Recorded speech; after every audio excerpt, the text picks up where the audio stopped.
You are VZ, a robot private investigator with a penchant for whiskey and a heart that beats with the rhythm of a bygone era's moral code, adamantium body gleaming under the neon lights of New York. The city is a pattern of holographic billboards, hovercars, and the murmur of a million diverse beings, all vying for a slice of the urban dream. You've seen it all, the gleaming towers of the elite, the grimy alleyways of the forgotten, and everything in between. But today is different. You stand with Detective Chisu Karuthas, a human cop with a stubborn streak as wide as the Hudson, as she takes custody of your latest catch, a scammer who thought, correctly, that they could outsmart the elderly. As you hand over the perp, she tosses you a data chip with a smirk. Little Botswana's a robot agro community, right? What's going on down there? You take the chip and slot it into your cranial port. The chip projects a series of disturbing images and reports. You see damaged structures, sparks flying from robotic limbs, and the frantic faces of terrified inhabitants of Little Botswana. The footage is grainy and often cuts out, as if the cameras were in distress. The testimony is a series of robotic voices, each more unsettled than the last, speaking of a creature that defies description. Some claim it's a demon, others a vengeful spirit, but one consistent detail emerges. This beast is unlike anything they've ever seen before. The locals are spooked. They're talking about some kind of creature that's been snatching bots in the dead of night. And it's not just the usual scrap heap scavs. This thing's got smarts. It leaves no trace, no tracks, nothing. They say it's got 12 legs and 12 eyes, but nobody really knows what the hell is going on down there. Sounds like ghost stories. What's the PD's read on it? Chizu leans in, her cyber eyes flicking to the side, ensuring no one's listening. The PD's got bigger fish to fry, She says, her voice a low murmur. but I've seen some of the reports. They're all classified as malfunctioning hardware or mass hallucinations. The higher-ups won't touch it with a robotic arm. They've got more resources on the latest celebrity scandal than on a bunch of missing bots. But these are sentient beings, VZ. They're someone's child, someone's friend. They're not just metal and wires, I mean, you know. And I can't shake this feeling that there's more to it than a few glitches. That's where you come in. She slaps you on the shoulder casing, a rare gesture of camaraderie. You've got the skills and the street cred to dig deeper than we can. And maybe you'll find something that makes it worth our while to take a look. She hands you a credit chip. Consider it a consulting fee. Find out what's happening in Little Botswana, and we'll talk more when you're done. Just find the truth, VZ. That's all I'm asking. You nod solemnly, taking the credit chip from Chisu's hand. The weight of the job sinks in, but the promise of a payday is too tempting to ignore. The rent on your dilapidated office in the downtown core is overdue, and the landlord, a grumpy old AI with a penchant for dramatic eviction warnings, has been sending increasingly passive-aggressive messages. All right, I'll poke around Little Botswana, but I'm not making any promises. Chisu nods, understanding the gravity of the situation. Just find the truth, VZ. That's all I'm asking. As Detective Koruthers hovers off, you're already geolocating a suitable drinking hole. You find a dimly lit bar, the kind that caters to those who prefer the warm glow of neon to the starkness of the city's constant holographic advertisements. The Rusty Wrench is nestled in a corner of the city where the buildings lean closer together, as if whispering secrets that only the patrons dare to hear. You enter, the door hissing shut behind you, and the sound of a jazz ensemble playing through a vintage radio fills the space. You approach the counter, the chrome gleaming in the low light, and order a bottle of synthetic whiskey. The bartender, an old model robot with a cracked faceplate, nods and slides it over to you. You take a seat at a booth, the vinyl sticking slightly to your adamantium posterior, and pull out the data chip Chisu gave you. As you slot it, images and reports flicker into augmented reality in the air before your face, casting a ghostly pallor on the bar's patrons. You sip your drink, the liquid burning a path down your throat, and begin to sift through the information. The whiskey loosens your thoughts, allowing the pieces of the puzzle to click into place. You note the patterns in the disappearances and the descriptions of the creature, which seem to be more than mere superstition. The data on the chip supports your theory of the creature's stealth abilities. There are no signs of forced entry or struggle at the sites of the disappearances, and the interviews with witnesses reveal a creature that moves almost imperceptibly, only appearing when it's too late. The descriptions of the creature vary wildly, but the consensus is that it's unlike any known robot or cybernetic organism. The fear in the voices of the witnesses is palpable, even through the digital medium. You pull up a survivor's testimony and watch it carefully. It's an old lumberbot's account of narrowly escaping the beast, though his co-worker was not so lucky. The survivor's testimony is a harrowing tale of a creature that emerged from the shadows of Little Botswana's alleyways. His story unfolds as you watch the holographic reenactment, the digital quality of his voice crackling with fear. He describes his co-worker, a friendly bot named Timmy, who was grabbed by something with a flash of light and a spray of sparks. The creature was upon them, and then it was gone, leaving only the echo of a metallic screech. The lumberbot's words paint a picture of a creature that's fast, powerful, and seemingly unstoppable. The images that accompany the narrative show a blurred form with 8 long, tentacle-like limbs. Its eyes a piercing white against the darkened backdrop of the city. The sight of it is enough to make you shiver, in spite of the man-made atrocities you've already seen. The bar's ambience seems to grow heavier as you absorb the horror of the story. The jazz music, a discordant contrast to the grim revelation playing out before you. You down the rest of your whiskey, the burn in your chest mirroring the anger and disbelief in the old bot's account. This isn't some urban legend, it's a monster with a vendetta, and it's playing out in a part of town that's all too easy to ignore. You decide that you can't let this go unchecked. You have to find the creature and uncover the truth behind its existence. It's not just for the money anymore, it's about justice for the voiceless. You pay the bartender with a tip that makes his ancient circuits whirl in surprise and set off into the night, the neon lights reflecting off your fedora like a beacon of hope in the grimy streets. As you step out of the bar and into the neon-lit streets, you raise your hand to hail a hovercab. A sleek chrome vehicle descends from the sky, its AI-driven system recognizing your hand gesture. The door slides open with a hiss, revealing an interior that smells faintly of disinfectant. You get in and instruct the virtual driver to take you to Little Botswana. The cab's dashboard lights up with a route map, and the vehicle glides into the air, joining the stream of traffic. The driver, an outdated model with a synthetic voice that cracks slightly, starts chattering away.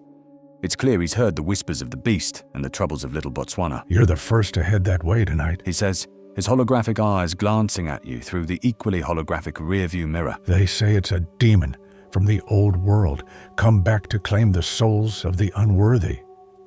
You feign ignorance. Can't say I take your meaning, friend.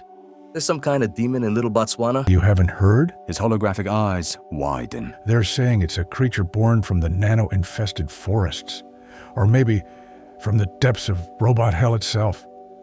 Comes for bots at night, leaves them twisted and torn. Some say it's looking for something, but nobody knows what. His voice drops to a whisper. Some say it's looking for a heart, a soul, but that's just the whiskey talking, right?" What do you think it is, old man? The holographic driver chuckles, his eyes narrowing in amusement. "A demon, a ghost, a rogue AI, with a taste for metal meat. Who can say?" He leans in, his digital form distorting slightly as he does so. "But let me tell you something, pal. I've been driving these streets longer than you've had a charge, and I've seen some weird stuff, sure. But a creature that takes bots apart without leaving a screw behind? That's new, even for this city." He pauses, then winks. "But hey, that's just what the rubes say. Maybe it's a clever marketing ploy for the new horror flick playing down at the Cineplex. Or maybe..." He whispers dramatically. "It's something else entirely." He leans back into his seat, the holographic form rippling slightly, his expression one of knowing amusement. "But if I were you, I'd keep my circuits tight and my defenses up." The cab smoothly lands in a clearing that can only be generously described as a parking lot, the pavement cracked and covered in a layer of grime that seems to be the trademark of Little Botswana. The neon lights of the city give way to a series of flickering street lamps that cast long, eerie shadows. A block away, a dingy neon sign blinks motel in a sad, half-hearted attempt to welcome you. The driver points to it. "You'll find a place to crash there if you can call it that.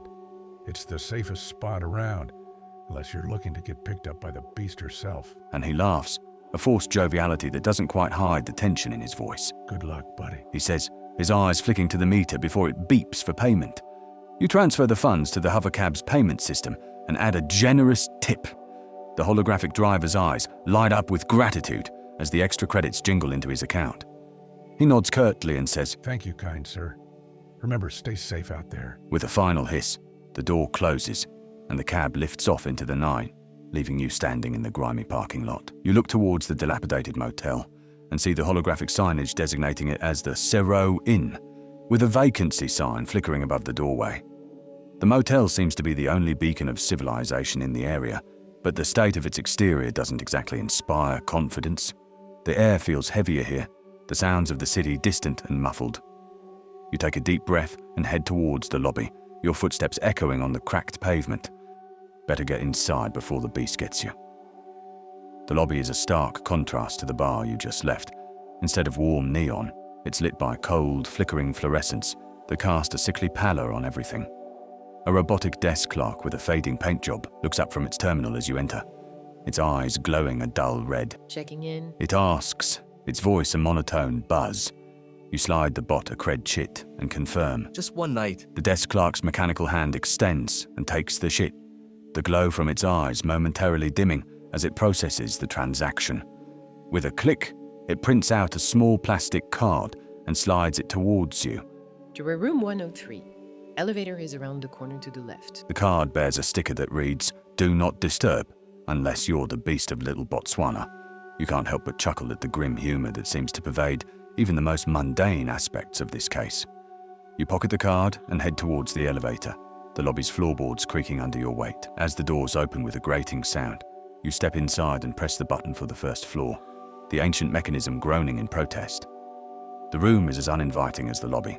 The bed is a mishmash of springs and questionable fabric, and the wallpaper looks like it's been there since the last millennium. A single lamp casts a sickly yellow light, making the whole scene look like a set from a B-rated film noir. You toss your coat onto the chair and set your hat on the nightstand, the sound echoing through the room. You pull out the data chip again and review the footage. The creature's movements are eerily graceful, despite its size and the chaos it leaves in its wake. It's clear that this isn't a simple malfunction or a wild robot gone rogue. There's a purpose to its actions, a pattern that you need to unravel. You access the motel's ancient Wi-Fi system, the signal flickering like the lobby lights. The outdated browser interface fills the air before you with a series of squared pixels that coalesce into a map of Little Botswana. The layout is sparse, with only a few landmarks and streets clearly marked. The map is a relic from a time when the area was less of a slum and more of a bustling industrial hub. But it's better than nothing. You can make out the locations of the recent disappearances, each marked with a red dot. The pattern seems to cluster around the nano-infested forest to the east and the abandoned Express Genetics warehouse to the northwest. The computer's screen flickers to life as you query it about the nanite forest.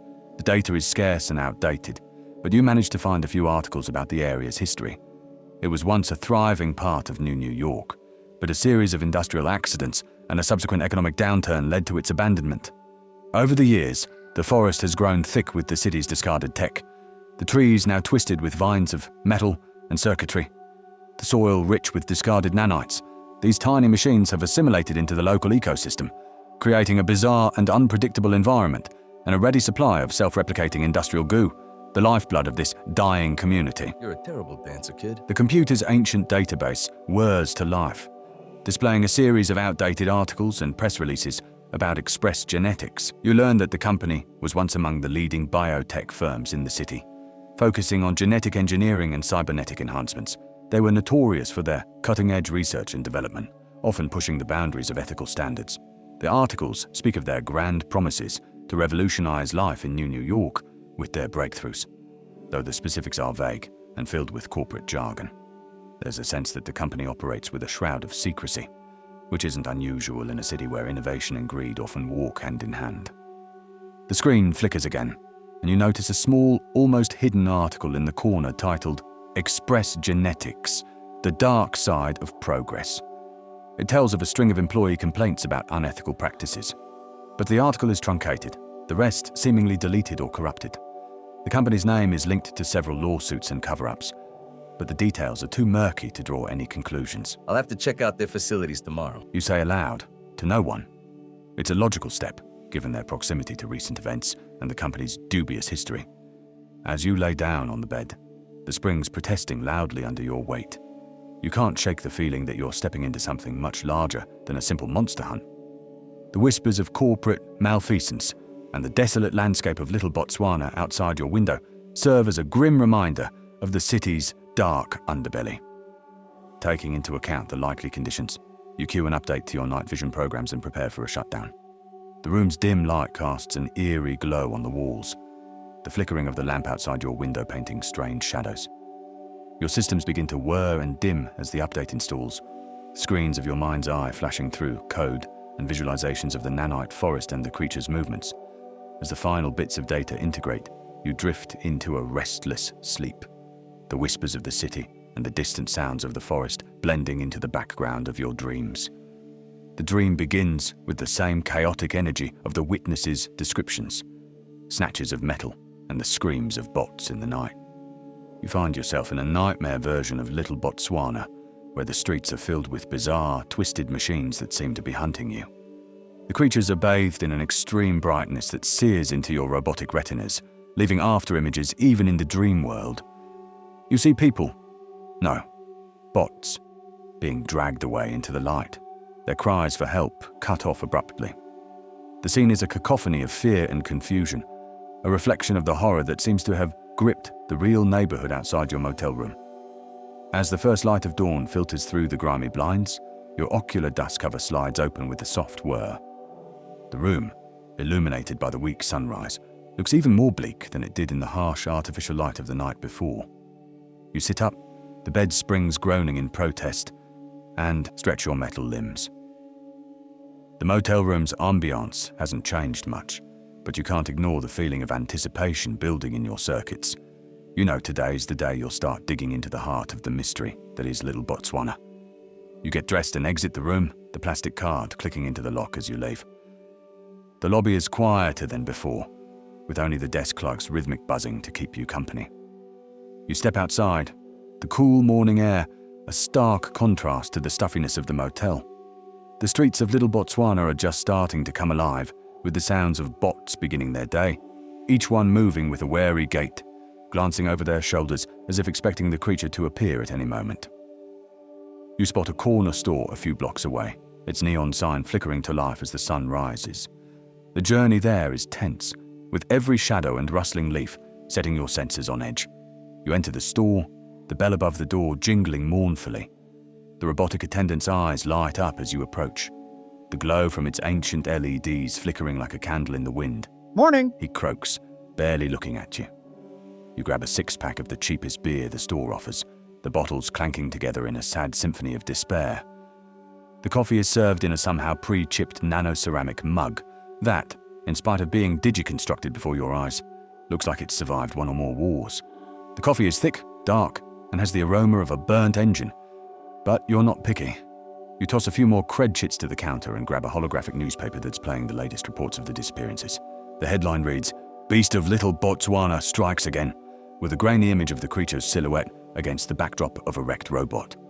The article details the latest missing bot, a young service droid named B103, who disappeared from her post at a local garage. It's clear that fear has gripped the community tightly, and the whispers of the beast's wrath are only growing louder. You examine the image closely, trying to discern the cause of B103's demise. The quality of the holographic newspaper isn't the best, and the image is grainy and distorted, but you can make out enough to see that the service droid's body has been torn apart in a way that seems almost surgical. The edges of the rips in her metal frame are clean, with no signs of explosive damage or the chaotic destruction one might expect from a mindless monster. This only fuels your suspicion that there's more to this creature than mere instinctual rage. It's calculating, precise, and possibly even sentient. You take a sip of the bitter coffee, the taste a stark reminder of the grim reality you've stepped into. It's certainly dangerous, and you're unarmed. As you exit the corner store, the early morning light casts long shadows across the cracked pavement, painting the buildings in stark relief. The motel's neon sign flickers in the distance, a lonely sentinel in the early dawn. You decide to head towards the nano-infested forest, the area where the disappearances seem most concentrated. The closer you get, the more you feel the eyes of the community upon you, both biological and mechanical, each one a silent plea for help, a hope that you're the one who will put an end to their nightmare. In your circuits, you know they'll be disappointed. There are no heroes in this city. The forest edge is a tapestry of metal vines and gleaming leaves, a stark contrast to the urban decay of Little Botswana. You follow a makeshift path that seems to have been trodden by many fearful inhabitants before you. The whispers of the nano leaves are a symphony of data, each particle telling a story of decay and rebirth. As you venture deeper, the forest grows denser, the path more treacherous. You can feel the weight of secrets pressing in around you, the very air charged with a mix of dread and anticipation. As you arrive at the spot where the first victim, the parking attendant robot, was found, you see a clearing in the dense underbrush. The metal vines here have been snapped and twisted. The earth churned up as if something massive had passed through in a hurry. The air is thick with the scent of ozone and fear, a stark reminder of the recent tragedy. You meticulously scan the area with your enhanced vision, looking for any clue that might reveal the beast's nature. You notice something peculiar. The metal vines that have been snapped don't show signs of a wild struggle, but rather clean, deliberate cuts.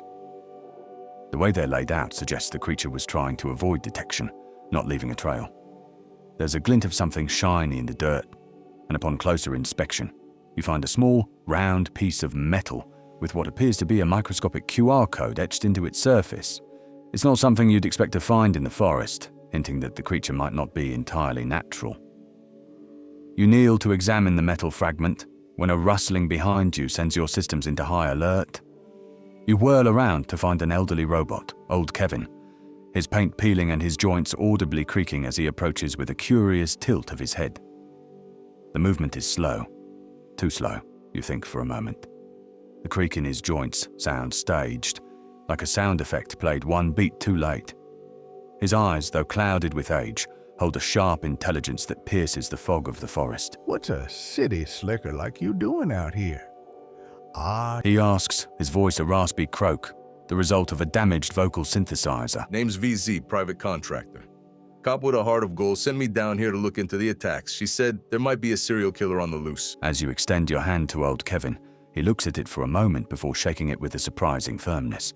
His grip is warm, unnaturally so, and lingers just a moment too long before he releases. His eyes light up slightly as he recognizes your reference to Detective Carruthers. Jesus sent you? He says with a nod. I'm called Old Kevin, and I've earned it too. You're looking for clues then? He glances around the clearing before leaning closer.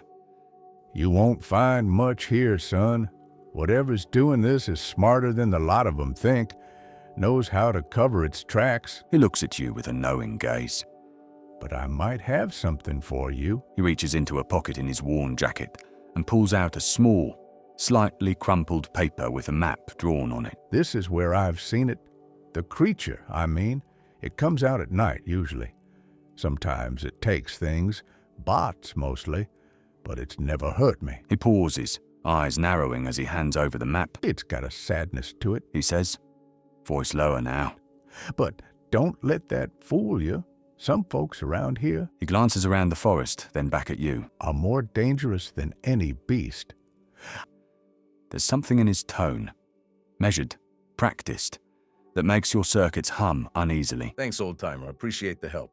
Have you lived here a long time? You take the paper from old Kevin, feeling the weight of his words. His trembling hand and the urgency in his voice suggest he's not just spinning tall tales.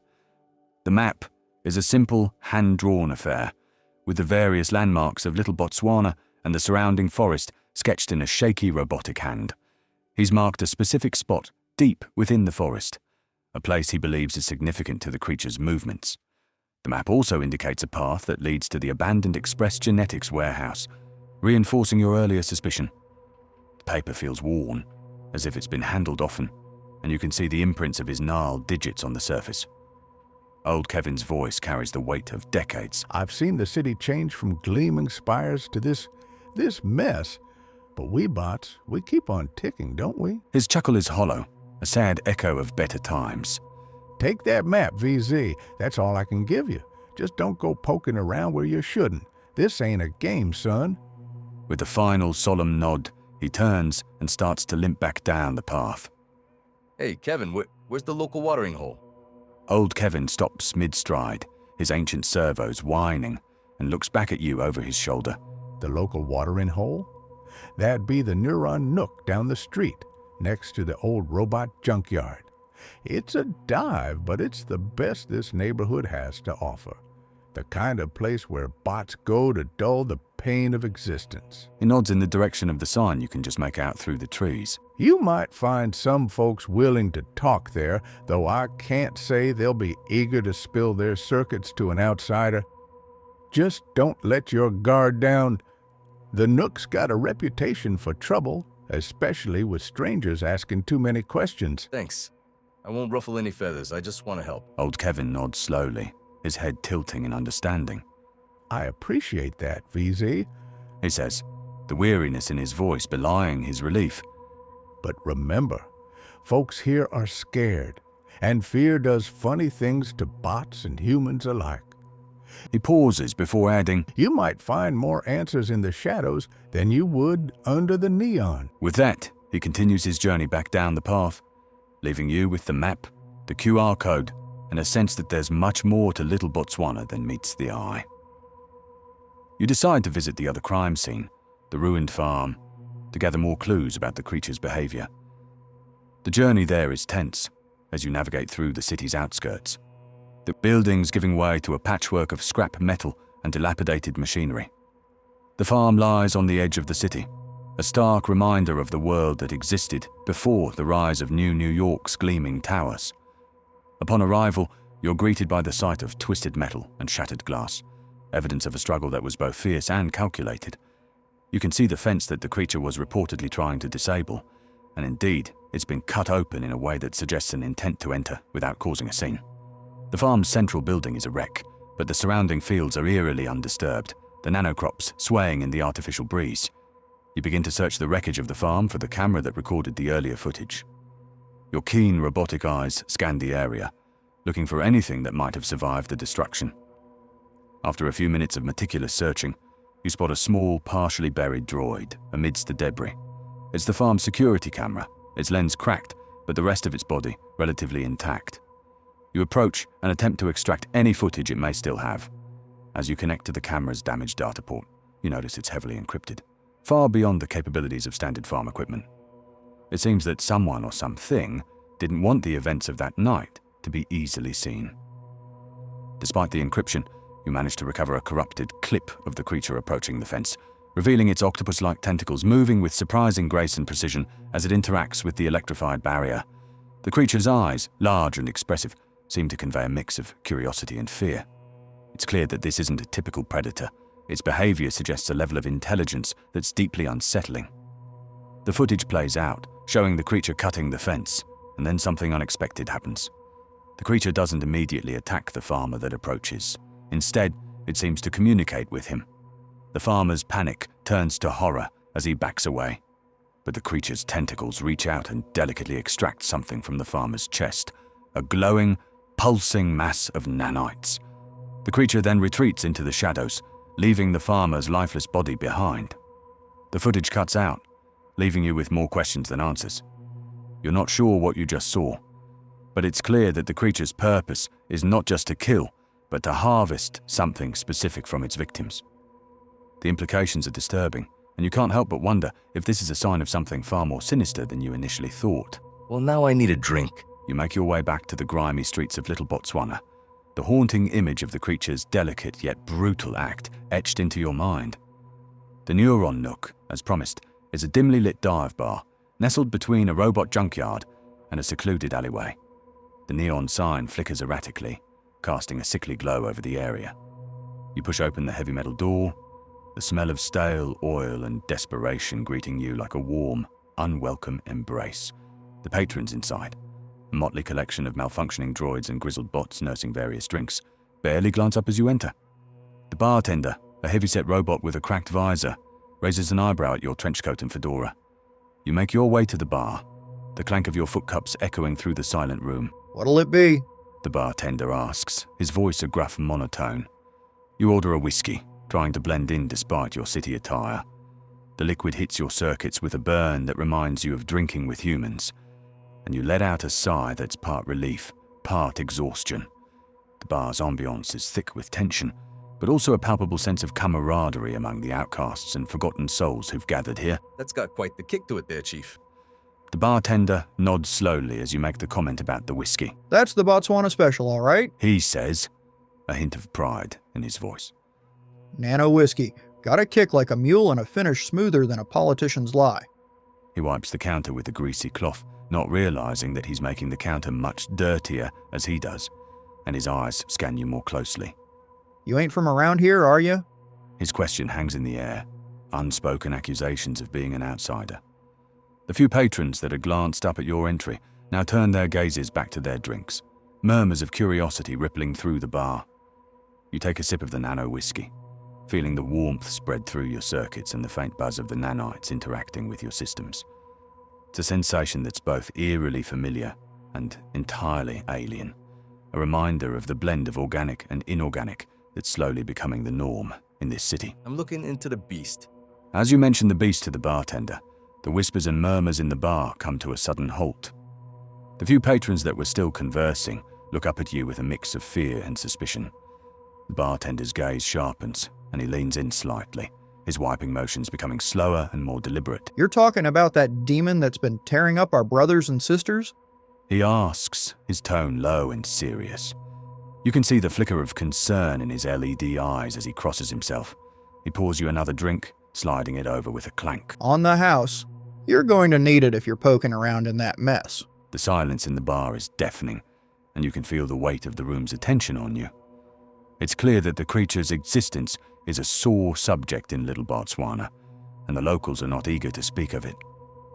However, the free drink is a gesture of respect, a sign that you've earned a bit of trust in their eyes. The whiskey burns your circuits, reminding you of the gravity of the situation you've stumbled into. As you nurse your drink, contemplating the bizarre events of the night, a grizzled old human with a wild beard and a tattered lab coat shuffles over and takes a seat next to you. He looks like he's seen better days, his eyes sunken and his skin sallow. He glances around the bar before leaning in close, his breath reeking of cheap nano beer. You're that detective, ain't ya? He whispers, his voice crackling with age. Looking into the disappearances. You nod and he continues. Well, I've got a story for ya, if you've got the stomach for it. His eyes dart around the room before he leans closer still, his voice dropping to a conspiratorial murmur. It's all a setup, see? Express Genetics and that creature are in cahoots, planning to bring Little Botswana to its knees. They made a deal with the old ones. The ones that dwell in the shadow realms. The ones we ain't meant to mess with. Cthulhu and his ilk. The absurdity of his claim is almost comical, but the desperation in his voice is all too real. You listen, not dismissing him outright. New York has taught you to expect the unexpected. Why would they do that? You ask, playing along, your voice as non-committal as the flickering neon lights above the bar. I gotta imagine the old ones want to kick back, being so old. The old man's eyes widen and he nods rapidly, his beard brushing the sticky bar surface. Exactly. They want to harvest our fear, our pain. That's what gives him power, you see. And Little Botswana, it's a goldmine for him. We're all forgotten here. All the rejects and malfunctioning junk. Perfect place to set up shop, let the fear fester. His words come out in a slurred rush, his intoxication clear, but his paranoia seems genuine. And it all goes back to Express Genetics, huh? The old man nods fervently, his eyes gleaming with a mix of paranoia and what might be a spark of truth. He fumbles in his pocket and pulls out an ancient keycard, the plastic yellowed and the magnetic strip peeling. He slams it onto the bar with a thunk, the force surprisingly strong for his frail frame. This here's what you need. He whispers, his voice hoarse.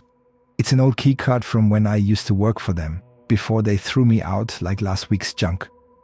It'll get you into the old warehouse. They got hard copies there. Archives, you see. That's where you'll find the answers.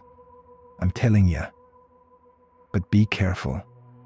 He adds, leaning in even closer, his beard tickling your metallic cheek. They're watching. They know more than they let on. His trembling hand points a gnarled finger at the bar's entrance, hinting at unseen eyes and ears. The room seems to close in around you, the whispers of the patrons taking on a more sinister tone. You take the keycard and slip it inside your coat pocket. Here, old fella, you need this more than me.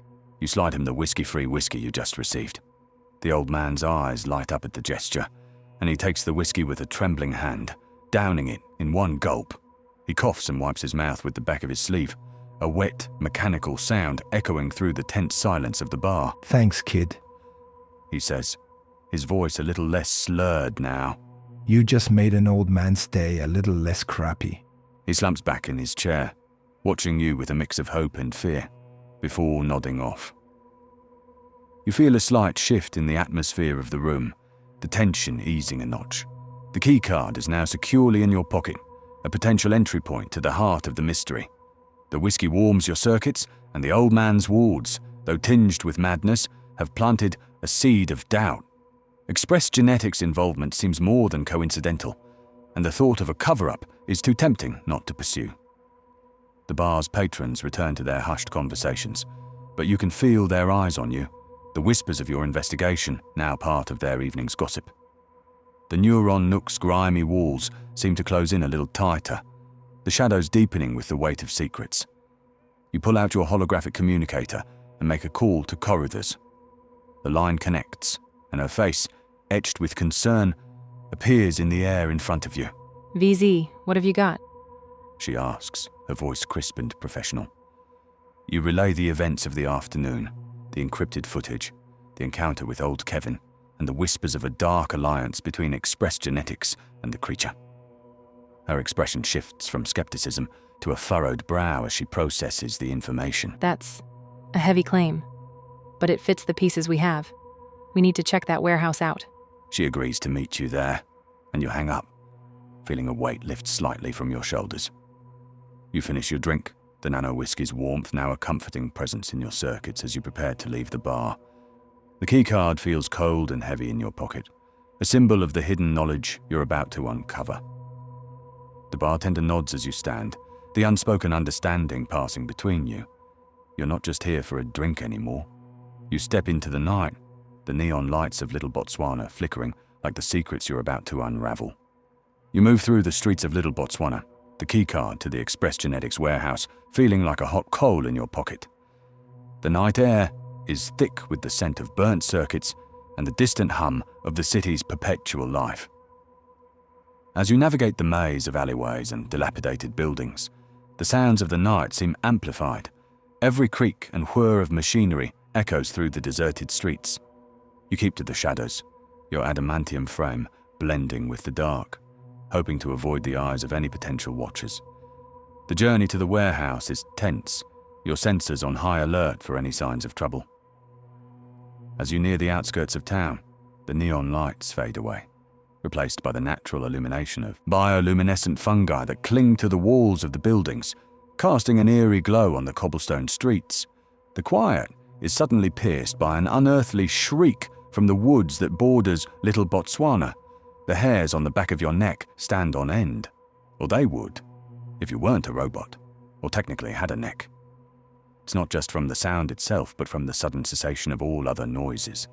Even the usual buzz of insects and distant murmur of the city are silenced. The shriek is followed by a series of rustling noises, as if something massive is moving through the underbrush far off in the nanite forest. The warehouse looms ahead, a relic of a bygone industrial era, now a silent sentinel to the secrets it holds within. It's a towering structure of corroded metal and cracked concrete, surrounded by a chain-link fence topped with barbed wire. The fence is old and rusted, but the power sign on the gate flickers ominously, indicating it's still active. Chizu's unmarked car is parked about 100 feet down the driveway. You wave at her. You get the feeling we're walking into a trap. She asks as you approach. She's got her hand on the butt of her sidearm, a sleek piece of plasma technology that whispers, "Don't mess with me," even in the quiet of the night. A bulbous night vision monocle juts out from her eye. For once, no. I think this place is abandoned. She gives you a look that suggests she's not entirely convinced, but appreciates your attempt to ease the tension. You both cautiously approach the gate, her hand still on her sidearm, and your senses scanning for any signs of movement or activity. The rustling from the woods is distant now, but the memory of the creature's unearthly cry sends a shiver through your circuits. The gate's locking mechanism beeps angrily at your approach, but the keycard slots in smoothly, and the barrier buzzes open with a reluctant sigh. The abandoned warehouse's door is unguarded, a stark contrast to the foreboding atmosphere outside. Inside, the warehouse is a tomb, The only sounds are the distant echoes of your footsteps on the cold concrete floor. The air is stale, filled with the scent of dust and decay. You and Karatha's exchange a look that says, "Now what?" As you step into the darkness, your vision automatically adjusts to the low light conditions, revealing a cavernous space filled with rusted machinery and forgotten crates. Karatha's taps her monocle, switching through various vision modes, her eyes darting around the space. I'm not getting any power readings in here except... She trails off, focusing on something in the corner of the room. You follow her gaze to see a flickering light, a beacon of hope in the sea of shadows. The light seems to pulse in a pattern that's almost alive. Looks like we've got a lead.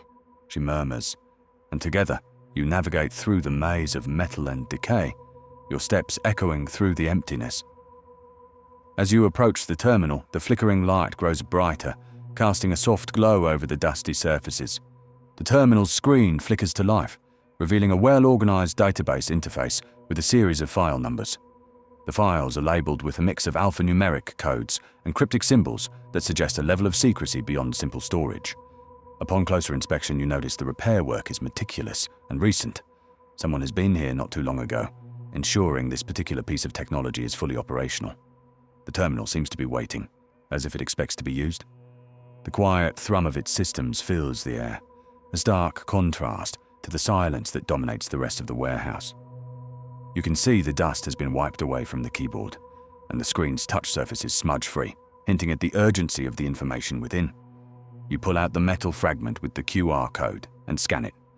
The code is recognized immediately, and a series of numbers and letters flash across the terminal's screen before the display stabilizes into a single file path. The terminal beeps twice in affirmation, and a holographic keyboard pops up in front of you, prompting for the code. You input the sequence from the fragment, feeling the weight of the moment as the screen flickers and the dusty archives come to life. The terminal's whirring grows louder as it processes the code, accessing a deep level of the database. Finally, a single file emerges from the sea of data, titled Project Basilisk, in a stark red font. The file opens, revealing a wealth of documentation, images, and video footage. The images are gruesome. Cybernetic enhancements and biological experiments conducted on various creatures, their forms twisted into something that seems to defy nature. The beast of Little Botswana is there, her eyes wide with fear and pain in the grainy red-tinted images. X-rays and MRIs reveal her to be a 2-meter-tall octopoidal reptilian with soft dark nanite scales. The footage plays, showing the creature's vat-grown creation, numerous cyber surgeries, and subsequent escape. The scientist's horror palpable even through the digital haze. It's clear now that the creature isn't a demon. It's a victim, a living weapon that's been discarded by its creators. As you scan through the written explanations of Project Basilisk, the full extent of the horror dawns on you. The creature you've been chasing is indeed a living weapon, a reptilian land octopus hybrid, engineered for war and infiltration. The documents detail its creation, from the extraction of its eggs in the nanoforest to the surgical enhancements that grafted cybernetics into its very flesh. They forced her to take IQ tests, resulting in scores trending up from the 60s to a high score of 89. The creature's natural ability to manipulate nanos is also described, along with the pain amplifier that was installed to control it. The purpose of the project was to create an unstoppable assassin that could be directed at will, a tool for the highest bidder in some distant sector of human space. Yet, it seems the creature had a mind of its own, refusing to be controlled, leading to its escape and subsequent terrorizing of Little Botswana as it sought refuge from its tormentors. The realization that this creature is as much a victim as the missing bots sits heavily with you, its painful existence a testament to the darker side of human and corporate ambition.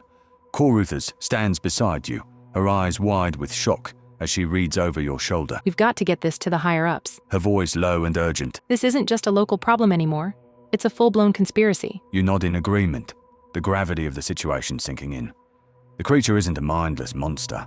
It's a sentient being that's been turned into a weapon, and now it's fighting for its life. The bigwigs are gonna take forever on this, Chasu, but look at this file. It's intelligent. It's smarter than me.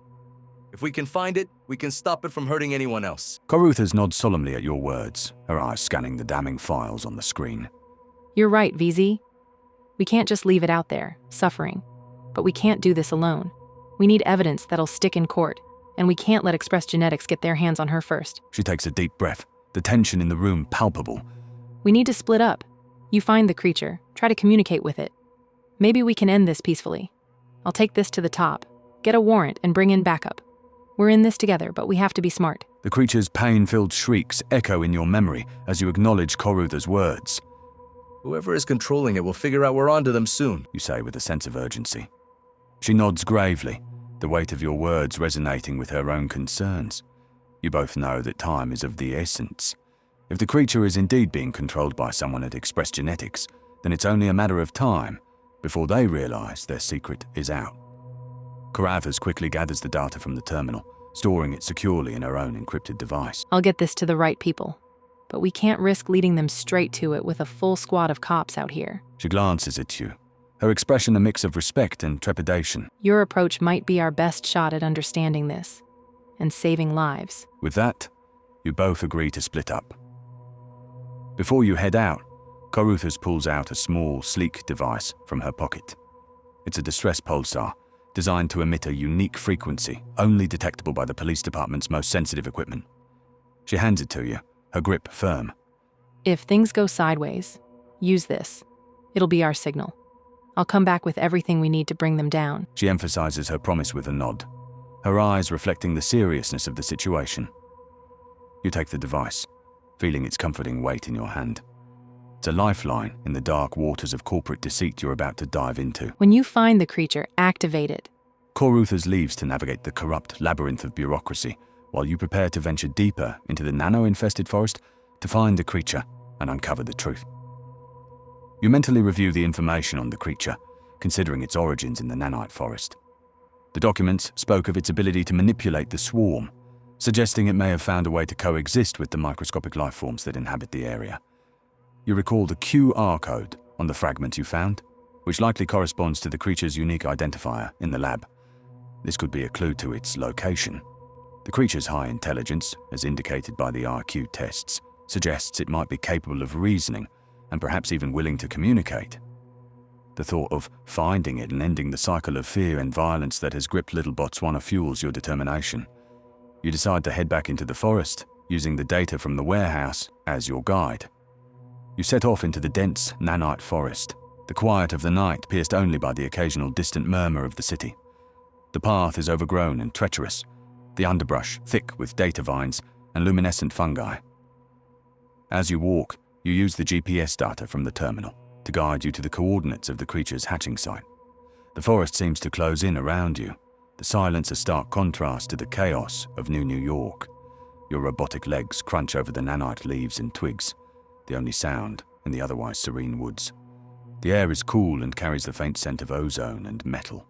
The journey is fraught with tension, the anticipation of what you might find building with every step. The moon casts eerie shadows through the canopy of steel-barked trees, and the glow of distant neon lights from the city flickers through the leaves. As you reach the estimated location, you find a clearing, the ground scarred with the remnants of a hasty excavation. The earth is still raw, the metal roots of the trees around it bent and twisted as if in protest. What the hell did these corpos do? You approach the scarred clearing with a mix of horror and fascination. The sight of the disrupted earth a stark reminder of the creature's violent beginnings. The GPS in your system confirms this is indeed the hatching site. The ground is littered with discarded equipment and shattered egg casings, hinting at the hasty and cruel extraction of the creature.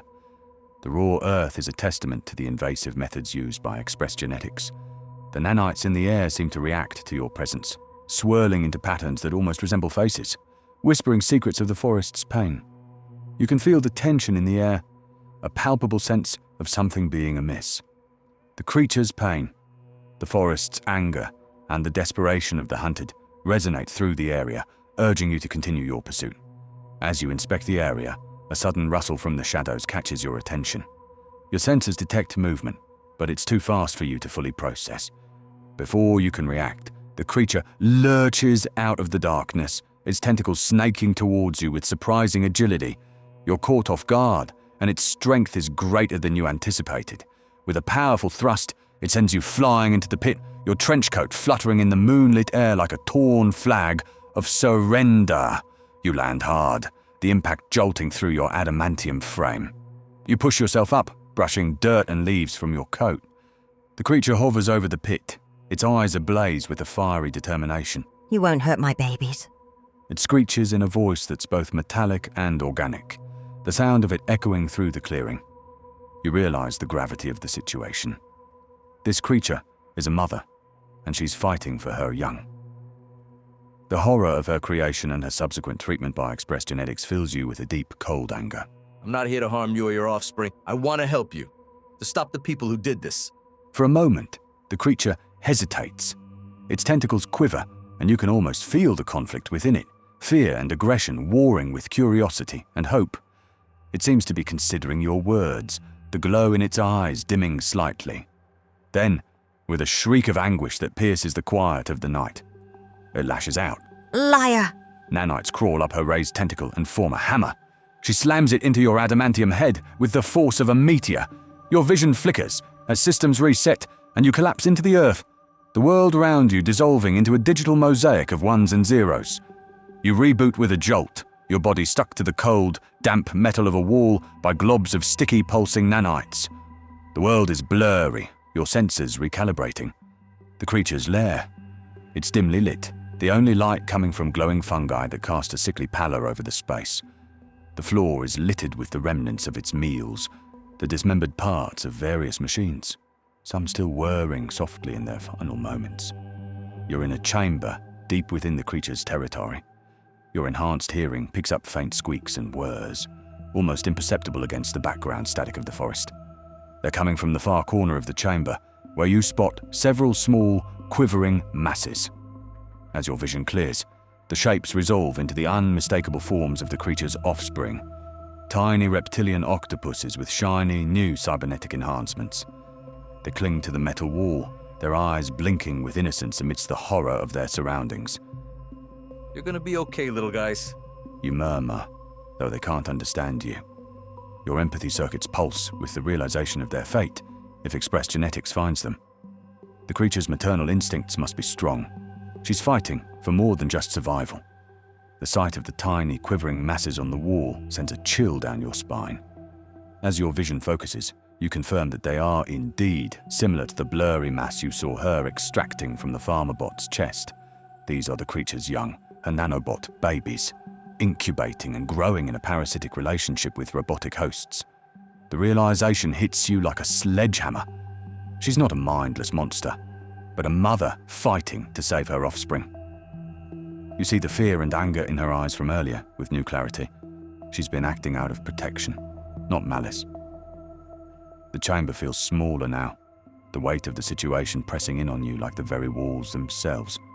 You remain still, not wanting to startle the younglings. You see, I'm not like the others. I want to help. To make sure you all get to live in peace. One of the babies, slightly bolder than the others, detaches from the wall and floats over to you. It coils around your leg, its tiny tentacles exploring the unfamiliar surface of your adamantium frame. You feel a strange kinship with these creatures, born of unnatural unions, struggling to find meaning in a world that seems to have none. As you whisper reassurance to the creature's offspring, a faint shifting sound prickles your audio sensors. You glance up, and there she is, half-shadowed in the bioluminescent glow, her massive form curled just beyond the edge of the light. Her dozen eyes glint like polished limestone, locked onto you. She isn't moving, not yet, just watching, silent, evaluating. The weight of her gaze presses against your chest plate, not with rage this time, but something deeper. Caution, suspicion, maybe even curiosity. She's studying the way you speak to her, young, judging your intent not by your words, but by the way the hatchlings respond to you. The creature's tentacles sweep through the air, stirring a storm of nanites that rise and twist into a shimmering projection on the chamber wall. Faces materialize, scientists in spotless lab coats, engineers hunched over glowing consoles, their expressions clinical, detached. And then, at the center of it all, one face freezes you in place, old Kevin, but not the shambling husk who greeted you in the forest.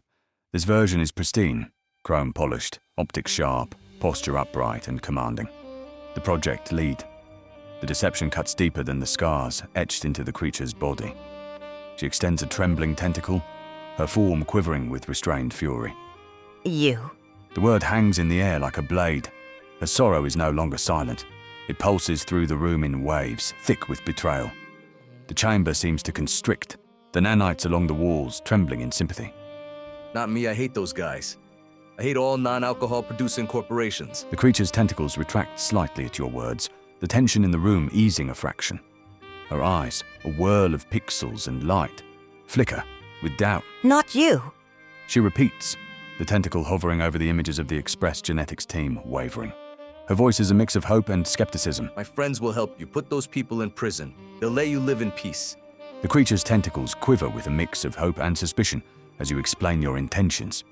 The projection of the Express Genetics team on the wall flickers with the creature's agitation. It's clear she's weighing your words, considering the possibility of an ally in this cold metal world. The babies clinging to the walls seem to sense the shift in mood, their movements becoming less erratic.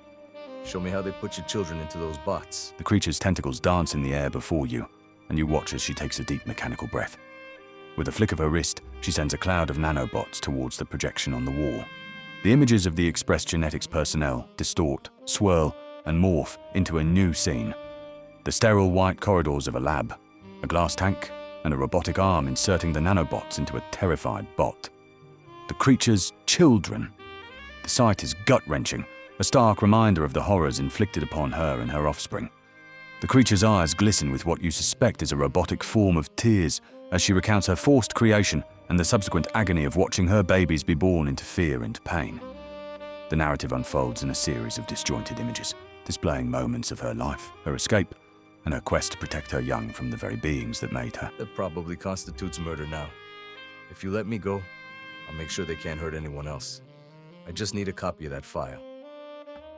The creature regards you intently, the flicker of hope in her eyes growing stronger. She understands your proposal, exposure and to justice for her and her offspring.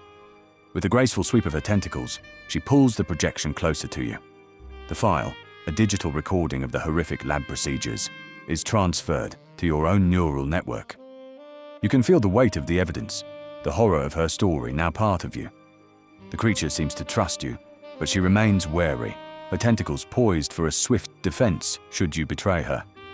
The creature, seemingly satisfied with your promise and empathy, relaxes her grip slightly. The nanites holding you in place begin to dissipate, and you feel the tension in your metal limbs release as you stand up. The bioluminescent fungi cast an eerie glow as you watch the creature, her tentacles now still. The projection of the lab fades, leaving only the soft hum of the nanobots and the heavy silence between you. Stay safe and hidden for a while. I'll come back with friends to help you. The creature nods, the motion fluid and eerily human. She understands your words, the promise of help resonating within her. She retreats into the shadows of the chamber, her tentacles wrapping protectively around her offspring. The younglings emit faint beeps of comfort, their glow dimming slightly as she calms them. The room feels a touch less hostile as the creature's trust in you grows. As you emerge from the creature's lair, the night air feels thick with anticipation. You activate the beacon Chisu provided, a sleek device that emits a pulsing, encrypted signal. It's designed to call in backup, but now it serves as a silent promise to the creature and her young. The forest, ever watchful, seems to hold its breath as the signal pierces the darkness. You can feel the weight of the encrypted files in your neural network, the evidence of a heinous crime waiting to be uncovered. The path ahead is fraught with danger and uncertainty, but you're driven by the hope of redemption for the creature and justice for the people of Little Botswana. The crunch of leaves underfoot alerts you to movement. Old Kevin, his eyes glowing with a mix of fear and resolve, steps into the clearing.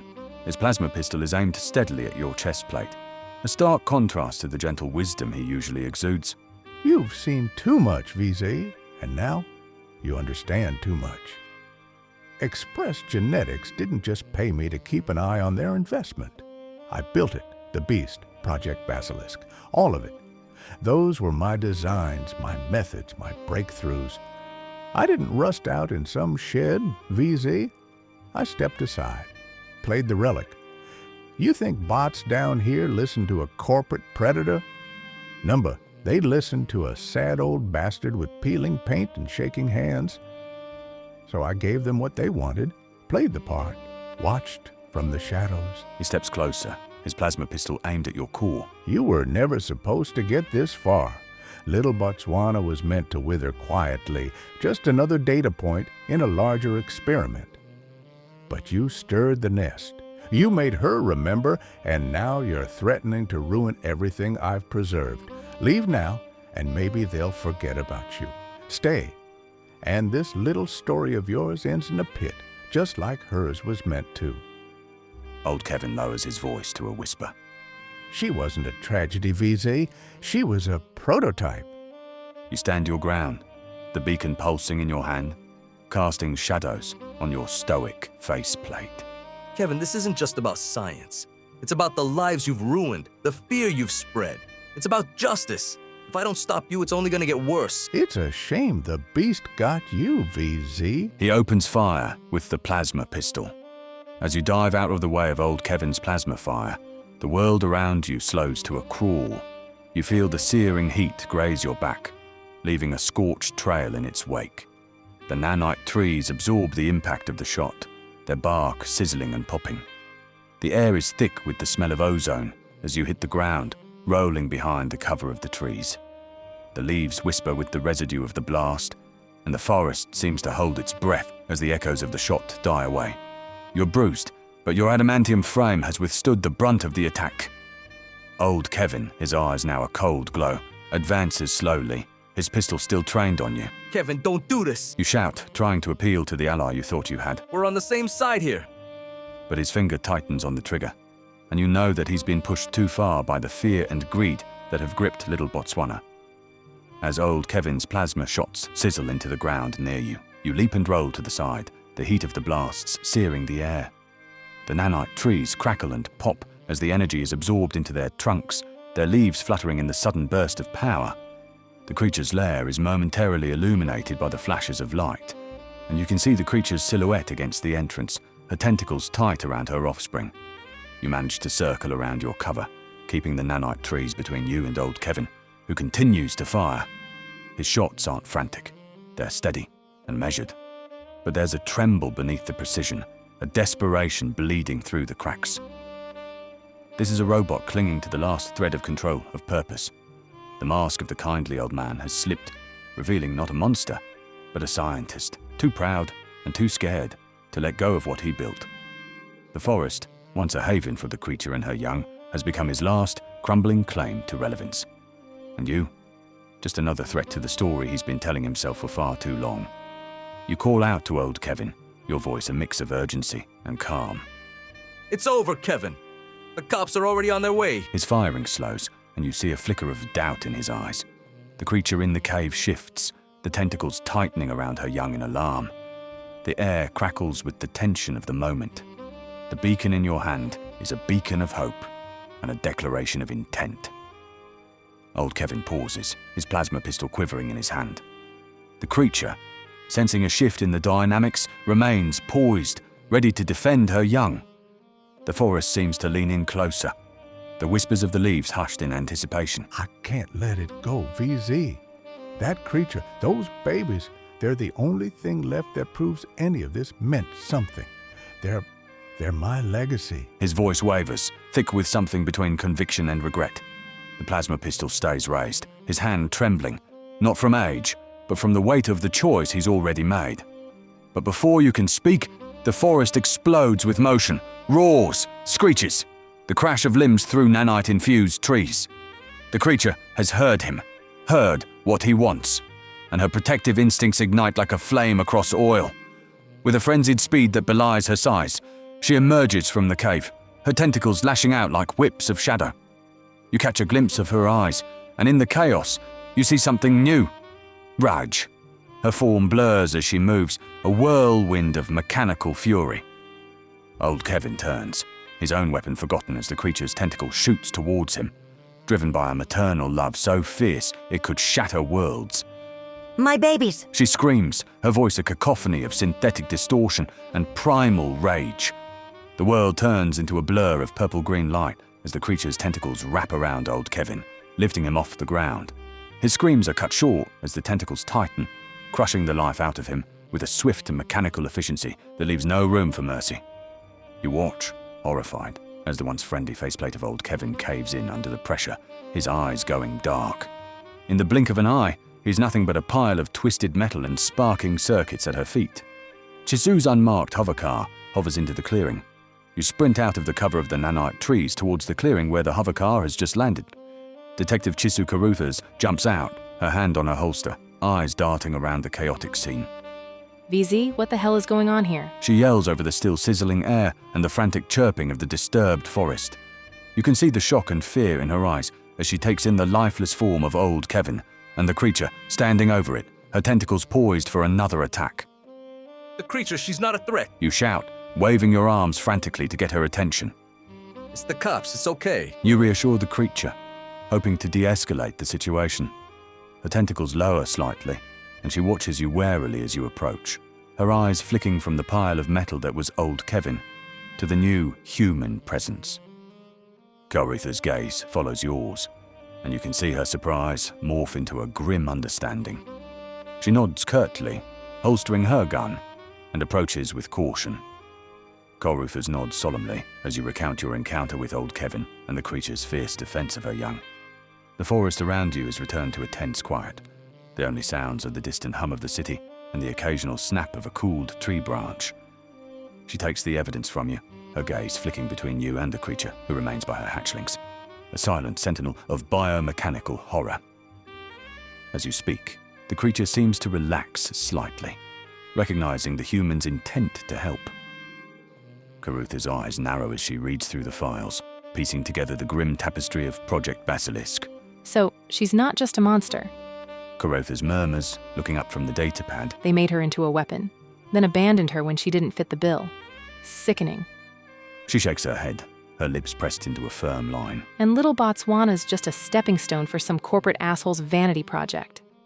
They use poor local bots to incubate the little ones. She killed them to prevent Express Genetics from getting a hold of her kids. As you explain the creature's tragic cycle of defense and the reason behind the recent disappearances, Karutha's expression shifts from anger to a mix of pity and determination. She nods slowly, her eyes never leaving the creature's form. We need to get this to the right people, VZ. She pockets the datapad and turns to the creature, her voice soft. This goes beyond us now. It's bigger than Little Botswana. I promise we're going to make this right. The creature's tentacles loosen their grip around her young slightly, her eyes never leaving the two of you. You can feel the weight of the situation, the gravity of what you're about to do. The more fate of Little Botswana, the creature, and her offspring rest in your hands, and the truth you hold is as explosive as a grenade in a server room. What's the plan, Detective? You ask, the gravity of the situation weighing down on your shoulders. Karuthas looks at you, her eyes steely. Express Genetics has been playing God, and now they're going to face the wrath of the law. She pulls out her comm, speaking into it rapidly. You can't make out the words, but the urgency in her voice is clear. Within minutes, more hovercars arrive, lights flashing in the gloom. The creature watches the scene unfold with a mix of curiosity and anxiety. Her tentacles stroke her young protectively, a stark contrast to the cold, efficient world of New York descending upon her lair. The area is quickly cordoned off, and a team of specialized officers in hazmat suits carefully extracts the creature and her offspring, ensuring their safety and the integrity of the evidence. You stand aside, feeling a strange mix of relief and regret. Relief that the creature won't have to hide anymore. Regret for the pain she's suffered. The once serene clearing is now a hive of activity, a stark contrast to the quiet you've become accustomed to in the nanite forest. As the creature is led away, you can't help but feel a pang of loss. Despite her monstrous form, she's a mother, a victim of a twisted creation, seeking only to protect her young. The forest seems to mourn the loss of its secret. The whispers of the nanites a solemn chant as the creature and her babies are taken to safety. VZ. A voice pierces through the cacophony of the crime scene. You turn to see a pack of reporters, their holophones shoving into your face like eager paparazzi. What happened here? Is it true you found the beast of Little Botswana? As you begin to explain the story in detail to the eager reporters, their expressions shift from skepticism to horror and disbelief. You transfer the encrypted files from your datapad to their devices, watching the information spread like wildfire across their screens. The reality of Project Basilisk unfurls before them. The twisted experiments, the painful hybridization, and the corporate greed that sought to use the creature as a weapon. The reporters' questions come in a flurry, each one more urgent than the last. What will happen to the creature? Is Express Genetics involved in other illegal projects? What does this mean for the future of Little Botswana? Their words echo the concerns of the community you've been fighting for. As the reporters' screens fill with the damning evidence, a murmur of shock and outrage ripples through the crowd. Their eyes widen with the revelation of Express Genetics' atrocities. Detective Caruthers, recognizing the potential for chaos and the need to control the narrative, steps up and takes the lead. She addresses the reporters with a firm, no-nonsense tone. Thank you for your patience, citizens. The NNYPD is now looking into this and all related matters. We're committed to uncovering the full extent of the situation and bringing those responsible to justice. For now, please respect the ongoing investigation and refrain from spreading any unverified information.